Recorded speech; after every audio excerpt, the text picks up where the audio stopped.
A ver, imaginen esta escena. Estamos el 9 de febrero de 2026.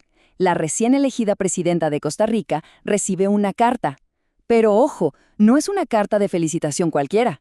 Es un recordatorio, uno muy urgente, de una promesa que se hizo hace casi 70 años, una promesa que, según este grupo de maestros jubilados, se rompió por completo. Para entender bien de qué va todo esto, hay que ver la historia completa. Vamos a dividirla en 5 partes. Empezaremos con el pacto original. Veremos cómo los maestros cumplieron con su parte y después nos meteremos de lleno en cómo y por qué se rompió esa promesa. Al final, vamos a explorar el plan que tienen para arreglar las cosas y qué podría significar todo esto para el futuro. Bueno, esta historia, claro, empieza mucho antes de esa carta.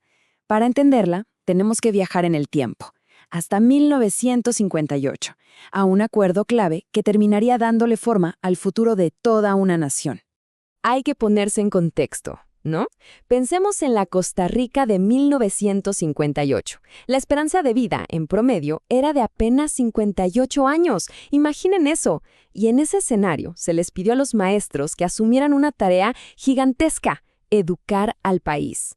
A cambio, se les hizo una promesa fundamental: seguridad económica para cuando se jubilaran. Y miren que no era una misión sencilla, para nada. Estamos hablando de que los mandaban a regiones remotísimas, sin carreteras, lidiando con enfermedades, con peligros constantes. ¿Qué los motivaba?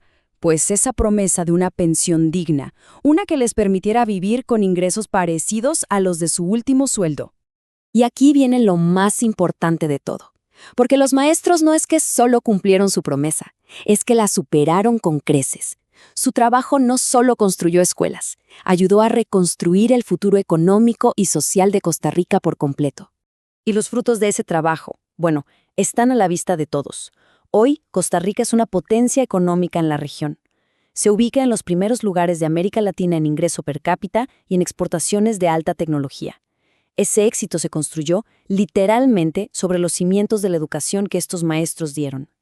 Con tanto éxito, uno pensaría que la promesa estaría más que segura, ¿no? Pues aquí es donde la historia da un giro bastante oscuro. El pacto, ese acuerdo forjado con tanto sacrificio, simplemente se rompió. A pesar de todo lo que hicieron, de repente, la narrativa pública empezó a cambiar. De un día para otro, a estos pioneros de la educación se les empezó a colgar la etiqueta de pensionados de lujo. Una frase durísima que redefinió por completo su legado a los ojos de mucha gente. ¿Cómo se llegó a esto? El plan original era muy simple: un fondo de pensiones exclusivo para ellos, financiado con sus propias contribuciones y las de sus empleadores. Pero la realidad, bueno, fue muy distinta. Un gobierno tras otro, ya sea por presiones económicas o por otras prioridades políticas, fue desviando ese dinero para otras cosas, y la promesa se fue desmoronando. El punto de quiebre, se podría decir, fue en 1992, con un cambio legal que parecía pura burocracia. Su pensión, que era un derecho ganado con su propio dinero, fue reclasificada como si fuera una gracia o un favor del gobierno. Y esto lo cambió todo. De repente, su seguridad ya no era una garantía, sino algo que se podía recortar o quitar arbitrariamente. Así que, claro, desde su punto de vista, esto le da la vuelta a todo el debate. Para ellos, no se trata de privilegios ni de pensiones de lujo. Se trata, como ellos mismos dicen, de ser víctimas de un grave desfalco de los fondos que ellos mismos ayudaron a construir por décadas. Pero estos maestros no son de los que se quedan de brazos cruzados. En lugar de solo protestar, se organizaron con otros sindicatos y pusieron sobre la mesa una solución muy concreta y, la verdad, bastante contundente. Su proyecto de ley tiene 3 metas clarísimas. Primero, se acaba la impunidad para quien desvíe fondos públicos. Segundo, que haya sanciones penales serias para los altos funcionarios responsables. Y tercero, y quizá lo más importante, crear un sistema para que esto simplemente no pueda volver a pasar. Y ojo, que esta idea no se la sacaron de la manga.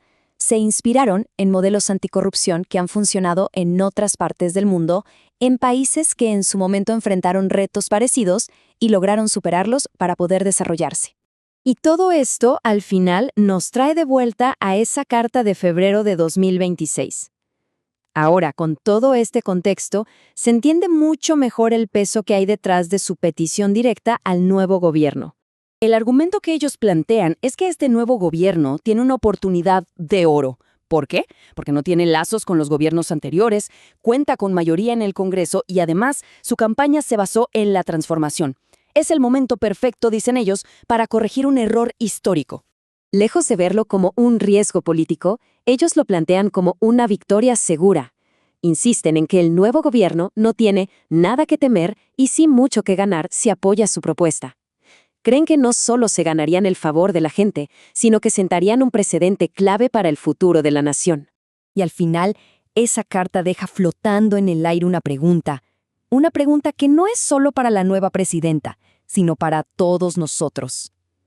¿Puede una nación de verdad asegurar su futuro si no está dispuesta a honrar las promesas de su pasado?